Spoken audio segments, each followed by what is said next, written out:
아프지 마세요, 여러분. 아시겠죠? 아프지 마세요. 네, 같이 말씀 보겠습니다. 누가복음 8장 26절부터 39절까지 말씀입니다. 누가복음 8장 26절에서 39절까지 말씀. 자, 한 절씩 같이 보도록 하겠습니다. 누가복음 8장 26절에서 39절까지 말씀. 제가 먼저 볼게요. 26절입니다. 그들은 갈릴리 맞은편에 있는 거라사 지방에 닿았다. 예수께서 물에 내리시니 그 마을 출신으로서 귀신 들린 사람 하나가 예수를 만났다.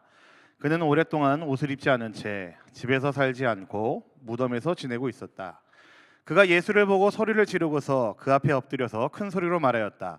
더없이 높으신 하나님의 아들 예수님, 당신이 나와 무슨 상관이 있습니까? 제발 나를 괴롭히지 마십시오. 예수께서 이미 악한 귀신더러 그 사람에게서 나가라고 명하셨던 것이다. 귀신이 여러 번 그 사람을 붙잡았기 때문에 사람들이 그를 쇠사슬과 쇠고랑으로 묶어서 감시하였으나 그는 그것을 끊고 귀신에게 몰려서 광야로 뛰쳐나가곤 하였다. 예수께서 그에게 물으셨다. 내 이름이 무엇이냐? 그가 대답하였다. 군대입니다.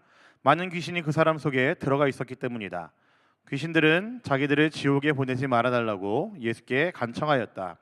마침 그곳 산기슭에 노아 기르는 큰 돼지떼가 있었다. 귀신들은 자기들을 그 돼지들 속으로 들어가게 허락해달라고 예수께 간청하였다. 예수께서 허락하시니 귀신들이 그 사람에게서 나와서 돼지들 속으로 들어갔다. 그래서 그 돼지떼는 비탈을 내리달아서 호수에 빠져서 죽었다. 돼지를 치던 사람들이 이 일을 보고 도망가서 읍내와 촌에 알렸다. 그래서 사람들이 일어난 그 일을 보러 나왔다.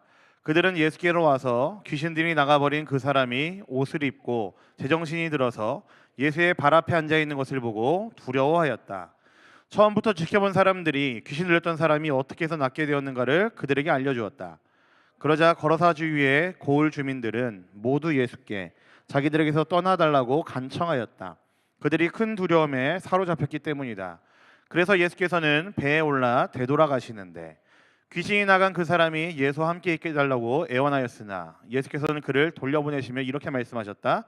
내 집으로 돌아가서 하나님께서 내게 하신 일을 다 이야기하여라. 그 사람이 떠나가서 예수께서 자기에게 하신 일을 낱낱이 온 읍내에 알렸다. 아멘. 네, 여러분 건강하시죠? 네, 저는 새로운 심장을 가지고 태어난 나필두입니다. 네, 제 걱정 많이 하신 걸로 알고 있어요. 제가 원래는 주일 빠질 계획이 없었는데, 네, 어떻게 하다 보니까 주일까지 빠지게 되어서 여러분들에게 괜한 걱정을 끼쳐드린 것 같습니다. 네, 아무튼 저는 건강하고요. 이제 더 건강해질 일만 남았다고 합니다. 여기서 더 건강해지면 좀 힘든데, 그죠? 네, 여러분들이 저를 감당하기 힘드실 텐데. 네. 여러분 역설이라는 단어를 아시죠? 역설. 이 역설이라는 단어의 뜻이 이렇게 되어 있습니다. 한번 슬라이드 띄워주실래요? 어떤 주장이나 주의에 반대되는 이론이나 말을 역설이라고 이야기합니다. 알고 계시죠, 여러분? 네, 역설이라는 단어 너무나 우리가 쉽게 사용하는 단어 중 하나죠. 또 이런 의미도 있어요. 또 다른 뜻은요. 이 두 단어가 어떤 문장 안에 있는 이 개념이 모순을 일으키지만 그 안에 중요한 단어가 함축되어 있는 것을 역설이라고 이야기를 합니다. 역설, 영어로는 이제 패러독스라고 이야기를 하죠. 근데 모든 영어 단어들이 그렇듯이 이제 라틴어에서 나왔습니다. 무엇을 넘어라는 뛰어넘어라는 의미의 파라라는 단어와 이제 진리라는 단어를 갖고 있는 덕스의 이제 합성어가 패러독스입니다. 그러니까 우리가 알고 있는 것처럼 역설이라는 단어는요, 그냥 안 맞는 단어, 상충되는 단어 그런 의미가 아니라 오히려 그 안에 담겨 있는 표현과 개념은 그 진리가 가지고 있는 그 표현을 뛰어넘어서 더 확실하게 분명하게 전달하기 위해 사용하는 표현을 역설이라고 이야기를 한다는 것이죠. 네, 좀 있어 보이죠? 제가 좀 이런 말 하니까. 네. 여러분, 근데 기독교를 이야기할 때는요, 저는 이제 역설의 종교라는 말을 표현을 좀 하는데 이게 정말로 기독교랑 잘 어울리는 단어인 것 같아요. 왜냐면요, 많은 사람들이 그렇게 혐오하고 그리고 끔찍히 여기는 십자가라는 단어를 사용해서 우리 기독교는 십자가 사랑이라고 이야기를 합니다. 아시죠, 여러분? 너무나 우리에게 익숙한 표현이잖아요. 그 단어 십자가라는 단어만 가지고 들었을 때는 너무나 무시무시한 단어이고 너무너무나 이제 좀 끔찍한 단어일 수 있는데 우리 기독교는 그 단어를 사용해서 우리에게 향하신 하나님의 그 큰 사랑을 표현할 때 여지없이 사용을 합니다. 역설적인 표현들이 우리 기독교 안에 너무나 많이 들어와 있죠. 그리고 기독교 자체가 그래서 굉장히 역설적인 종교라고 할 수가 있을 것 같습니다. 근데 믿음도 마찬가지라고 생각을 해요. 우리는 보통 믿음이라고 하면은 뭐 꺾이지 않는 믿음, 뭐 승리하는 믿음, 꺾이지 않는 믿음, 뭐 중요한 거 꺾이지 않는 마음이죠. 중국 맞잖아요, 여러분. 뭐 그런 거 말고요. 뭐 꺾이지 않는 믿음, 승리하는 믿음, 뭐 물러서지 않는 믿음, 뭐 이렇게 쓰는 거를 좋아하는데 사실은 역설적이게도 오늘 제목처럼 이렇게 표현할 때도 있다는 이야기입니다. 패배하는 믿음이죠. 믿음은 항상 승리하기만 할 것 같은데 우리가 그 믿음에 대한 표현을 더욱더 풍성하게 하기 위해서 좀 역설적으로 표현할 수 있을 때가 찾아왔다라는 겁니다. 저는 그래서 오늘 우리가 말씀을 통해 살펴볼 우리의 믿음의 모습을 저는 패배하는 믿음이라고 한번 지어봤습니다. 패배하는 것도 우리의 믿음을 보여줄 수 있다라는 거죠. 그런데 무엇에 패배하냐가 중요한 것이고 어디에 패배하냐가 중요하죠. 오늘 우리가 읽은 말씀, 이 사건이 어디서 벌어지고 있죠, 여러분? 오늘 말씀 26절 한번 보겠습니다. 26절입니다. 같이 보겠습니다. 시작. 그들은 갈릴리 맞은편에 있는 거라사 지방에 닿았다. 여러분, 지난 시간에, 지난주 말고 지지난주에 제가 잠들 수 있는 믿음이라고 그 설교를 했던 기억이 있습니다. 기억하시죠? 그래서 배에서 잠을 자는 것도, 잠들 수 있는 것도 우리의 믿음이라고 이야기를 했어요. 근데 그 사건과 이어지고 있습니다. 예수님의 배가 그 갈릴리를 이게 타고 넘어와서 이제 그 맞은편에 닿았어요. 그게 바로 이제 거라사 지방입니다. 근데 마태복음과 마가복음과 오늘 우리가 읽은 누가복음에 똑같이 이 사건을 기록하고 있습니다. 마태복음에서는 가라다 지방이라고 이야기를 해요. 가다라 지방이라고 이야기를 합니다. 이게 어떤 지명이라기보다는 좀 넓게 분포되어 있는 지역을 이야기해요. 쉽게 말하면 뭐 경기도, 뭐 충청도, 뭐 경상도 뭐 이런 의미입니다. 근데 이 거라사 지방이 어디에 붙어 있었냐면요, 팔레스타인 그 근동 지방에 굉장히 로마식으로 멋있게 지어진 도시들이 있었는데 그것을 데가볼리라고 이야기를 했습니다. 성경을 읽다 보시면은 굉장히 자주 나오는 지명 중에 하나예요. 데가볼리. 근데 이 단어가 무슨 뜻이냐면요, 데카 헬라어로 10이라는 뜻이고요, 볼리는 폴리스라는, 도시를 뜻하는 폴리스라는 단어의 합성어입니다. 그러니까 너무나 멋있게 로마식으로 그리고 삐까번쩍하게 지어놓은 10개의 도시들을 이야기할 때 데가볼리라고 이야기를 했어요. 근데 지금 예수님이 도착한 이 거라사 지방이 바로 그 데가볼리와 붙어 있습니다. 그리고 그 데가볼리라는 그 도시는 굉장한 로마식으로 지어진 도시이고 휘황찬란하고 로마인들이 즐겨 사는 도시입니다. 그리고 사실 그 도시 자체를 그리스의 알렉산더 대왕이 그 땅을 점령하면서 지었기 때문에 사실은 그곳은 너무나 많은 그리스인들, 로마인들 특히 굉장히 많이 분포되어 있는 지역이었습니다. 유대인들이 사는 동네였음에도 불구하고 그 땅은 많은 로마인들이 사는 곳이었어요. 그 데가볼리와 인접해 있는 지역이 바로 거라사 지방입니다. 근데 오늘 말씀 보시면 여러분 아시죠? 유명한 이야기죠. 귀신 들린 사람이 예수님 앞으로 나왔습니다. 근데 이 사람에 대한 표현을 좀 살펴보면은 힘이 엄청났었던 사람인 것 같아요. 힘이 좋았던 사람입니다. 29절을 보시면은 귀신 들린 사람을 붙잡기에 많은 사람들이 쇠사슬도 채우고 쇠고랑도 채웠는데 막 다 끊어버리고 이제 광야로 뛰쳐나갈 정도로 굉장히 힘이 좋았습니다. 그 사람 자체가 갖고 있는 힘 자체가 너무너무 컸고 너무너무 강력했다라는 거죠. 그런데 이 사람이 예수님을 보자마자 어떻게 합니까? 땅에 엎드리죠. 그리고 이렇게 고백을 합니다. 지극히 높으신 하나님의 아들이여, 이렇게 고백을 합니다. 그러면서 떠나달라라고 부탁을 하죠. 여러분, 지금 이 귀신이 한 이야기, 귀신이 했다는 이야기만 똑 떼고 이 대사만 보면요, 여러분 굉장한 신앙 고백입니다. 제가 지금 귀신한테 신앙 고백이라는 표현을 썼어요.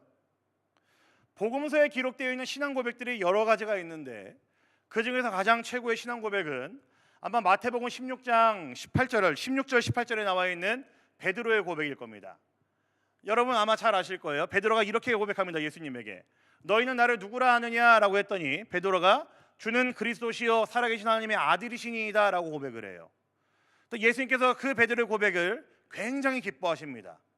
바요나 시모나, 너에게 이 고백할 수 있는 것은 사람의 지혜가 아니고 하나님이 너에게 주신 지혜다라고 하면서 굉장히 기뻐하십니다. 그런데 오늘 우리가 읽은 이 말씀에 있는 귀신 들린 남자가 한 신앙 고백은요, 베드로보다 더 먼저 한 신앙 고백이에요. 되게 신기하지 않습니까, 여러분?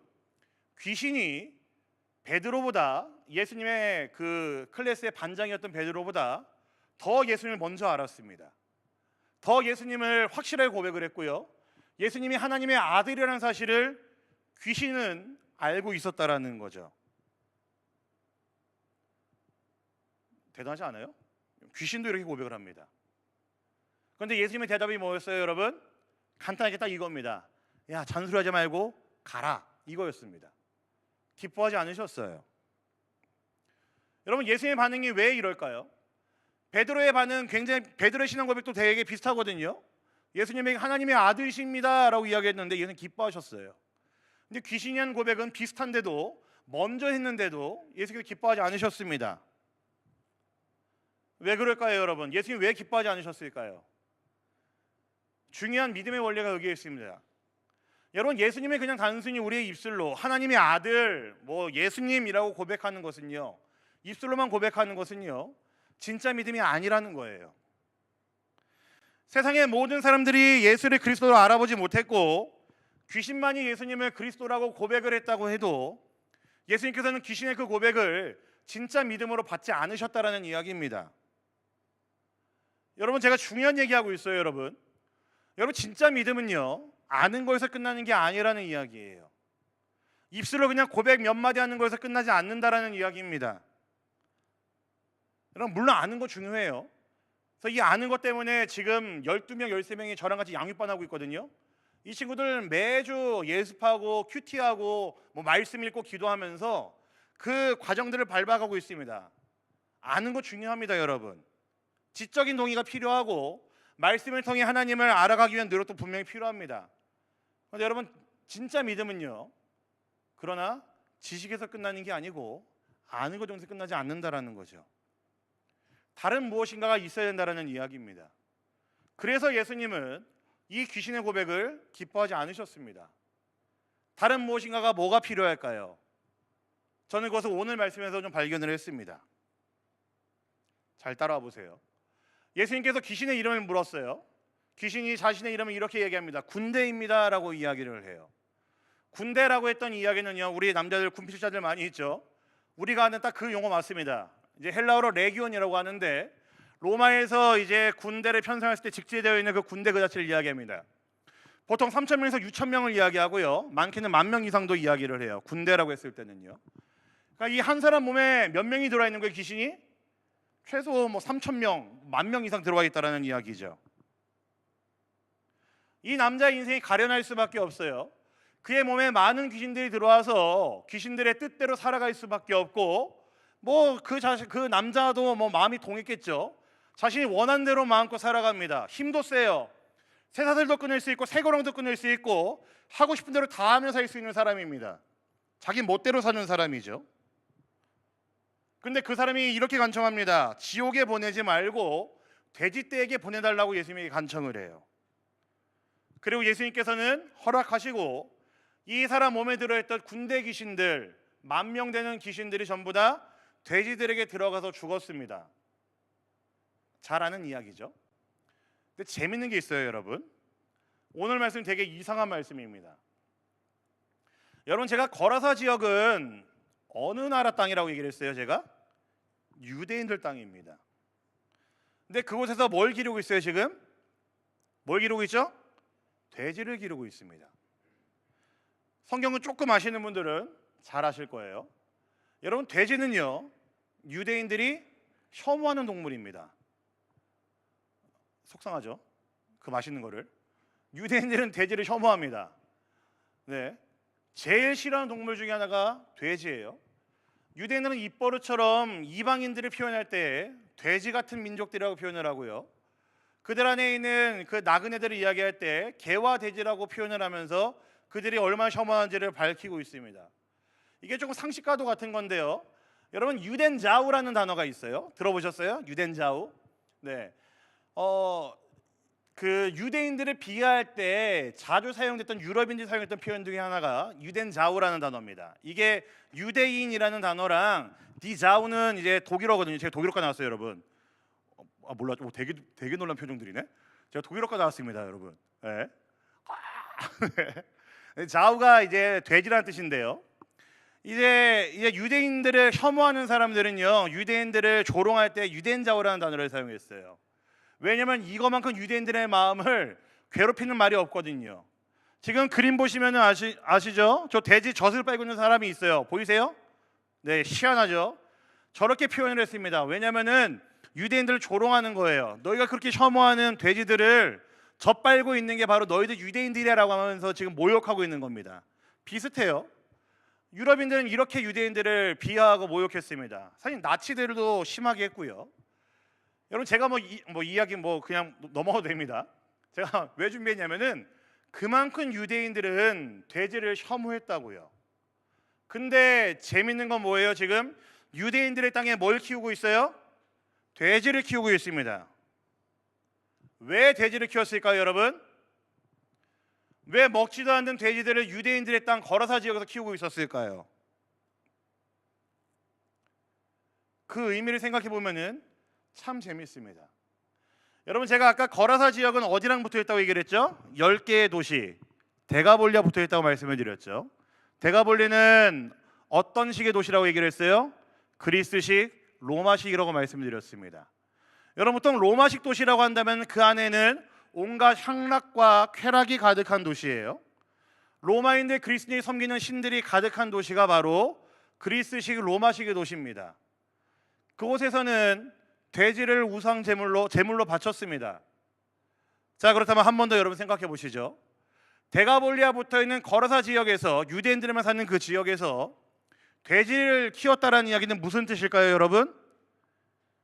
그 유대인들은 돈 벌려고 자신들이 혐오하는 돼지들을 키워서 바치고 있었다라는 거예요. 팔고 있었다라는 겁니다. 별거 아닌 것 같아요, 여러분. 네, 심각한 문제입니다. 유대인들은 율법에도 돼지를 가까이 하면 안 된다고 율법에 기록되어 있는데, 먹지도 않아야 된다고 기록되어 있는데, 그들에게 율법이라는 것은 정체성이었었는데 그들은 그 정체성을 꺾으면서까지 뭘 했다는 거예요? 돈의 논리에 빠져 있었다라는 거예요. 팔려고요, 돈 벌려고요, 먹고 살려고요. 그들은 돼지를 키웠다는 겁니다. 유대인들, 율법을 지키며 살아야 되는 그 유대인들이 돈의 논리에 사로잡혀서 돼지를 키우면서 먹이면서 팔면서 자신들의 삶을 유지했었다라는 이야기죠. 멈춰봅시다, 여러분.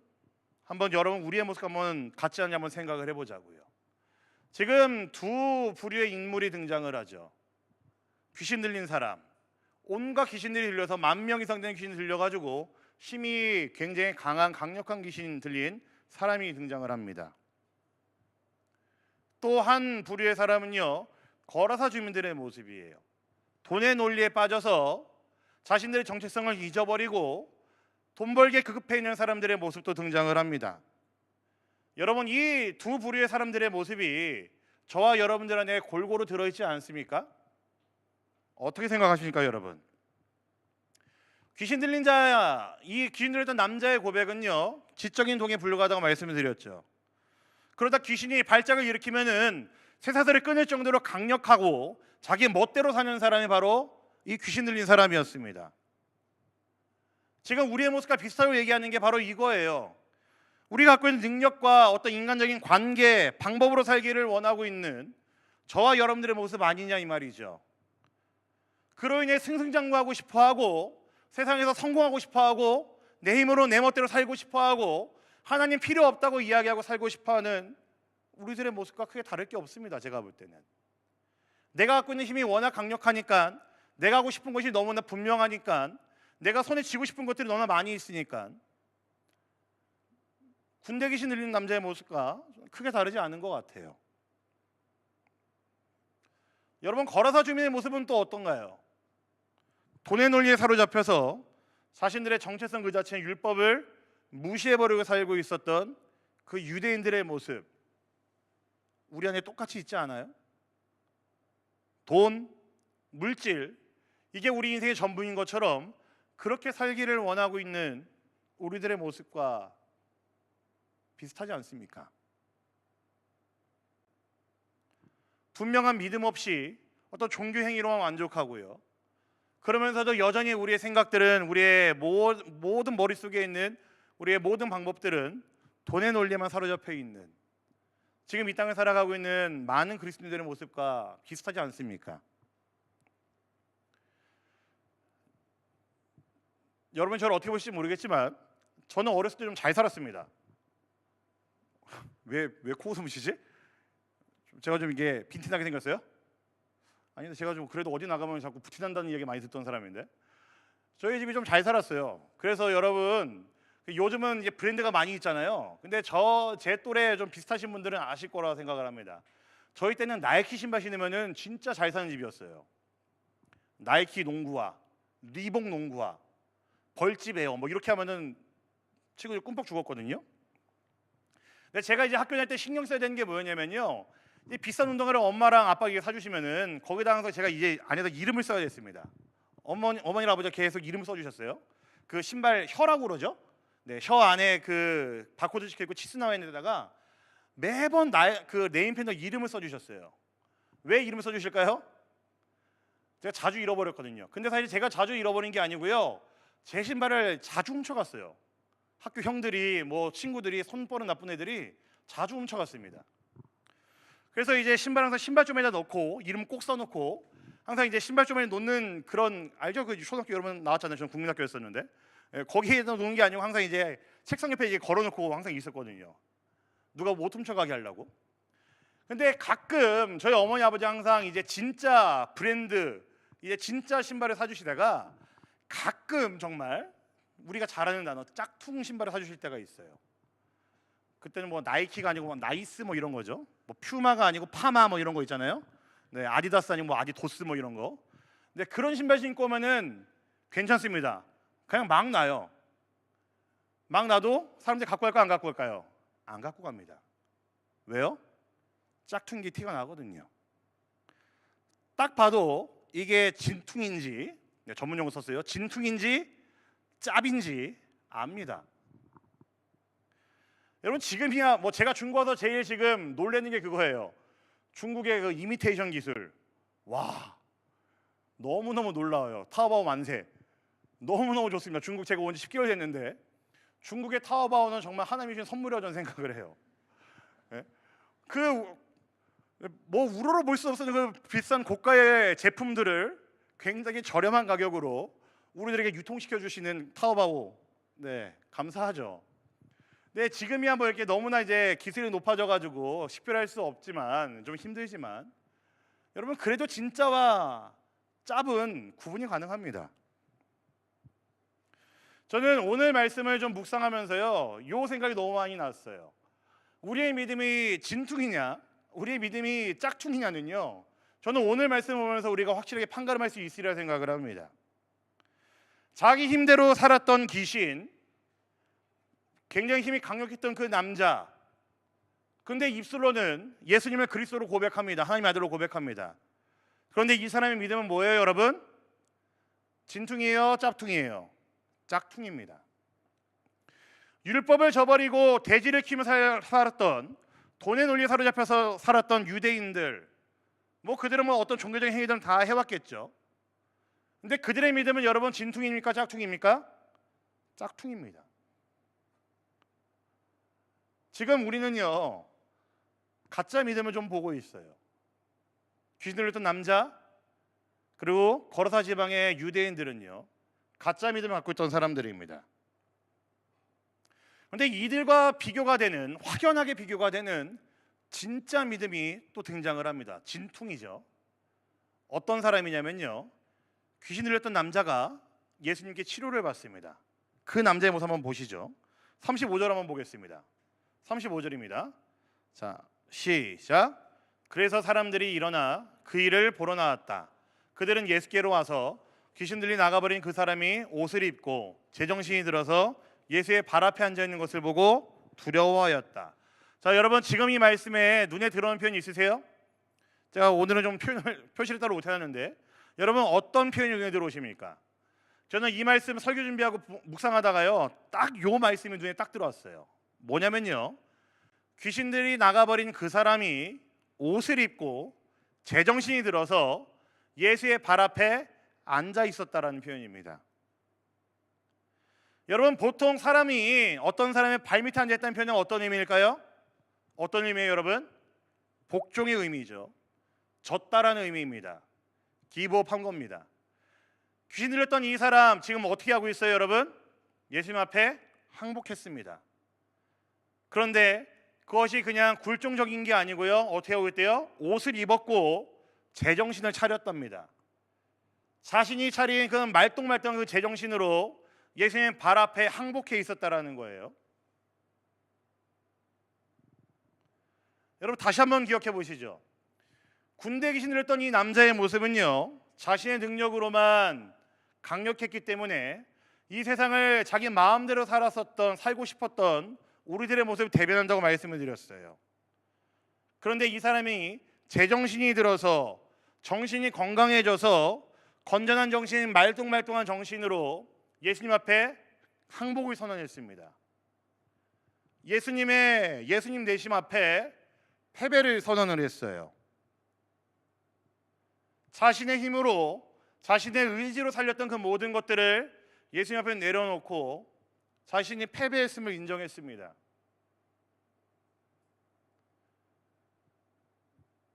여러분, 이게 진짜 믿음이죠. 우리는요, 믿음이라고 하면요, 항상 이겨야 된다고 생각을 합니다. 항상 무엇인가를 꺾어야 된다고 생각을 해요. 물론 맞죠. 믿음은 그렇죠. 세상에서 우리를 꺾이지 않게 하는 것이 믿음이고, 세상 앞에서 승리할 수 있게 만드는 것이, 가치관을 이길 수 있게 만드는 것이 우리의 믿음이죠.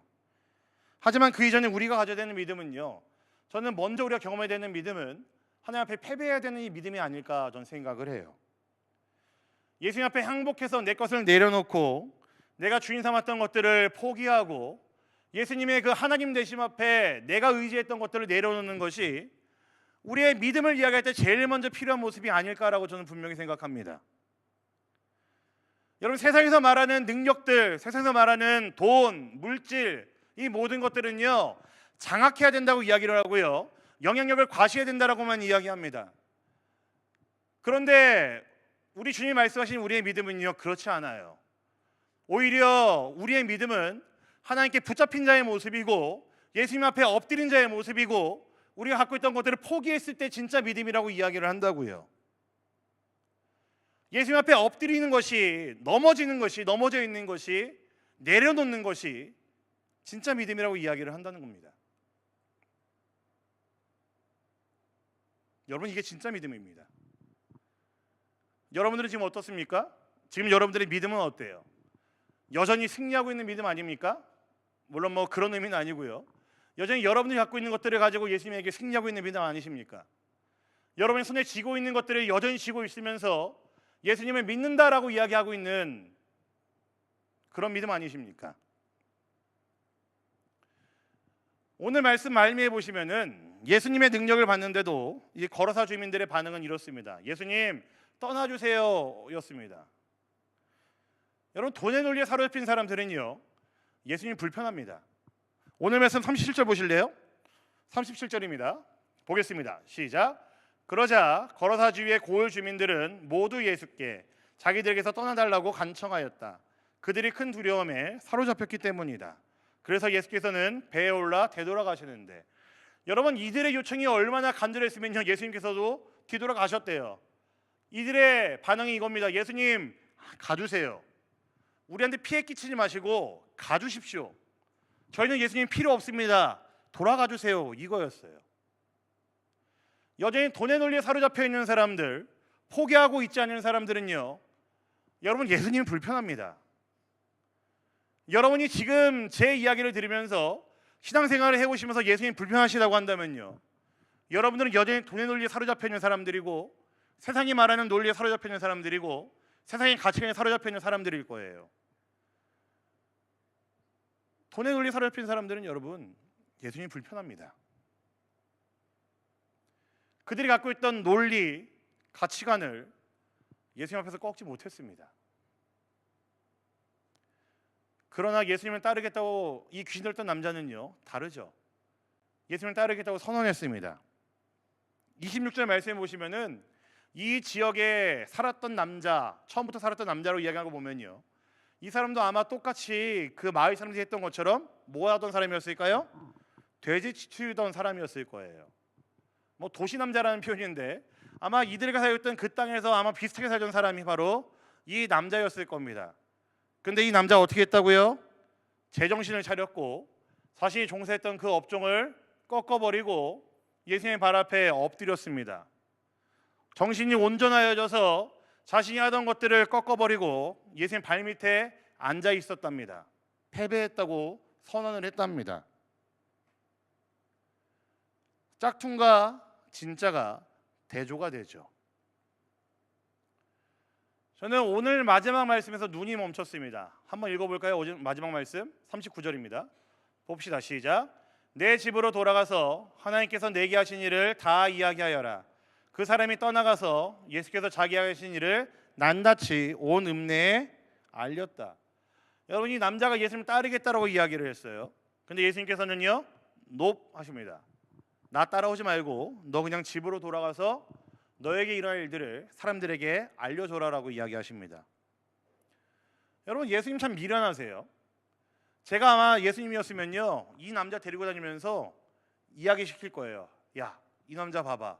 내가 이렇게 했어. 그러면 사람들이 어떻게 할까요, 여러분? 예수님 따를 겁니다. 근데 예수님께서는 미련하게 그 방법을 택하지 않으시고 어떻게 하셨어요? 남자를 돌려보냈습니다. 집으로 가라.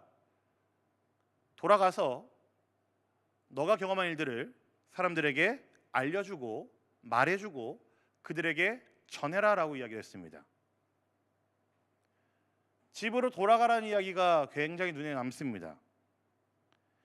패배하는 믿음을 확인했으니까 너가 그 믿음을 가지고 승부를 봐야 되는 곳은 어디라는 이야기예요, 여러분? 너의 집이라는 이야기입니다. 바꿔 말할까요? 집이라는 단어 말고 여러분 일상이라는 단어를 쓰면 어떻습니까? 예수님께서 하신 말씀이 이거예요. 너가 갖고 있는 그 믿음 가지고 너가 진짜 믿음을 보여야 되는 곳은 나 따라다니면서 수련회 따라다니고 부흥에 따라다니고 기도에 따라다니는 게 아니라 어디 가라는 거예요? 일상으로 돌아가라는 겁니다.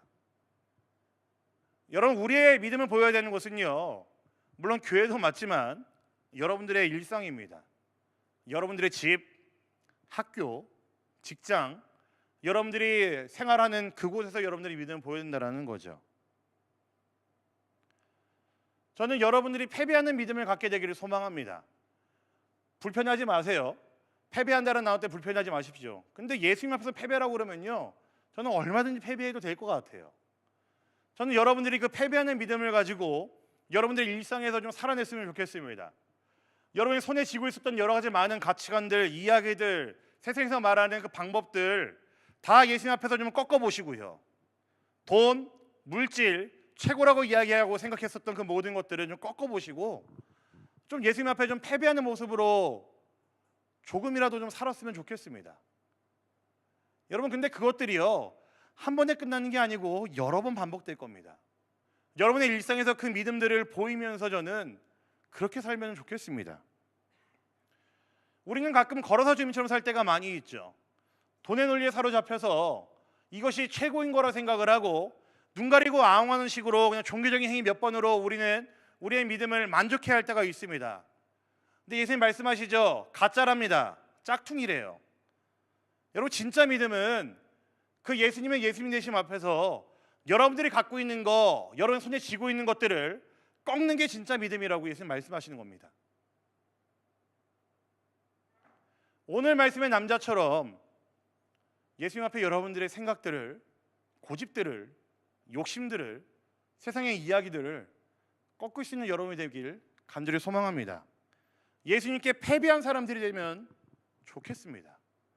예수님 앞에 여러분들이 항복을 선언하고 예수님만 붙들고 사는 인생들이 되면 좋겠습니다.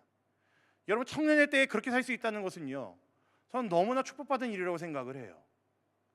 지금 여러분 때에 그렇게 살 수 있다고 한다면은 어마어마한 일들이 전 일어날 거라고 생각을 합니다.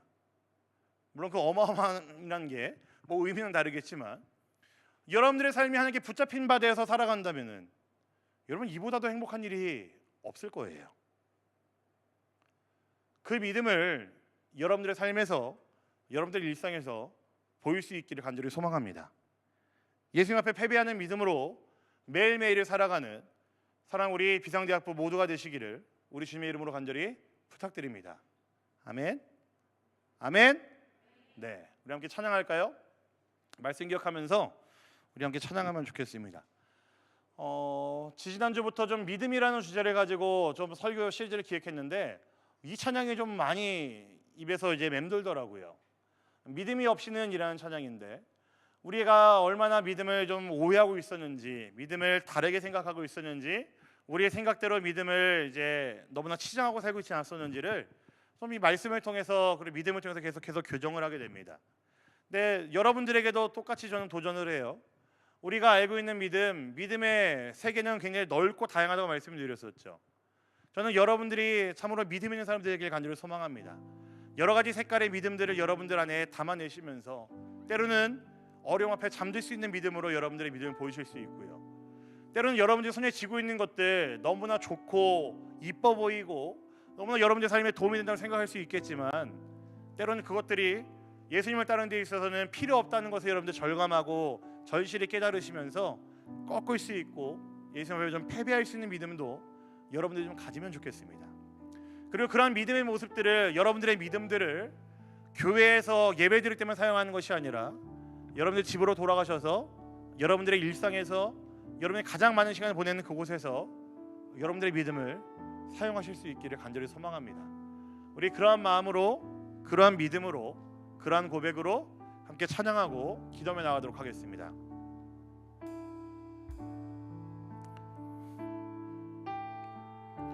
주님, 제 마음이 너무 둔해서 주님을 볼 수 없습니다. 이 땅에 속하여 이 땅만 보다가 주님 손을 놓쳤습니다. 나는 나그네로 왔는데 왜 주저앉게 되었나. 나는 정직인데 언제부터 내 삶의 주인이 되어버렸나.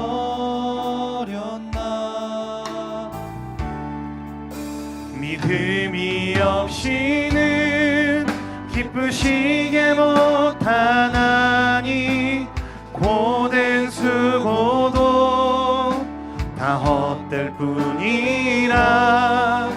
믿음이 없어서 무너진 삶의 모든 자리에 다시 주님을 기다립니다. 우리 가사를 생각하시면서요, 다시 한번 처음부터 우리의 마음을 담아서 고백하면 좋겠습니다. 주님,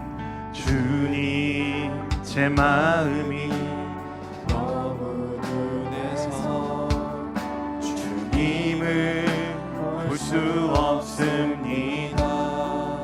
이 땅에 속하여 이 땅만 보다가 주님 손을 놓쳤습니다. 나는 나그네로 왔는데 왜 주저앉게 되었나. 나는 정직인데 언제부터 내 삶의 주인이 되어버렸나. 아멘. 믿음이 없이는 기쁘시게 못하나니 고된 수고도 다 헛될 뿐이라. 믿음이 없어서 무너진 삶의 모든 자리에 다시 주님을 믿음이 없이는 기쁘시게 못하나니. 믿음이 없이는 기쁘시게 못하나니. 주를 찾는 자 반드시 만나리. 믿음이 없어서 무너진 삶의 모든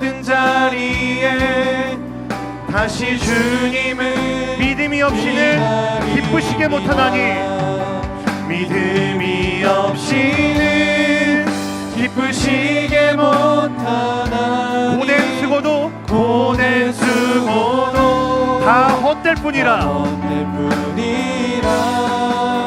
믿음이 없어서 무너진 삶의 모든 자리에 다시 주님을 마지막으로 한 번 더 고백할까요? 믿음이 없이는 기쁘시게 못하나니 믿음이 없이는 기쁘시게 못 주를 찾는 자 반드시 만나리 믿음이 없어서 무너진 삶의 모든 자리에 다시 주님을 기다립니다. 아멘. 우리 시간 함께 기도하겠습니다. 여러분 말씀 기억하면서 우리가 함께 기도하기를 원합니다. 지금 우리들의 모습들 가운데에 여러분 군대 귀신 들렸던 그 남자의 모습이 우리에게 있지 않는지 한번 여러분들의 모습을 좀 돌아보십시오. 지금 여러분들의 모습들 가운데에 신앙의 모습들 가운데에 거라사 지역의 주민들과 같은 모습, 돈의 논리에 사로잡혀 있는 그들의 모습이 있지 않는지 여러분들의 모습 한번 돌아보길 원합니다. 만약에 여러분 그런 모습들이 있다고 한다면은 우리가 진짜 보여야 되는 진짜 믿음은요, 진퉁 믿음은요, 귀신 들렸던 그 남자의 모습처럼 우리 주님 앞에 모든 것들을 꺾어버리고 패배하기를 소망하며 그 앞에 나아가는 우리들의 믿음이 진실로 지금 필요합니다. 항복하는 믿음, 패배하는 믿음이 지금 이 시간 저와 여러분들에게 너무나 필요합니다. 우리 함께 기도하실 때 이렇게 기도하겠습니다. 주님, 우리가 주님 앞에 우리의 생각들을, 우리의 가치관들을, 우리의 욕심들을, 우리가 쫓아왔던 그 모든 것들을 꺾을 수 있고 패배할 수 있는 믿음을 우리에게 허락하여 주시옵소서. 참으로 주님의 그 주대심 앞에 우리가 그 발치에 앉아있는 그 남자의 모습처럼, 정신을 온전히 차려서 앉아있었던 그 남자의 모습처럼 우리가 포기해야 될 것들을 포기할 수 있는, 주 앞에 패배할 수 있는 그 믿음을 가지고 주 앞에 살아갈 수 있는 우리가 되게 하여 주시옵소서.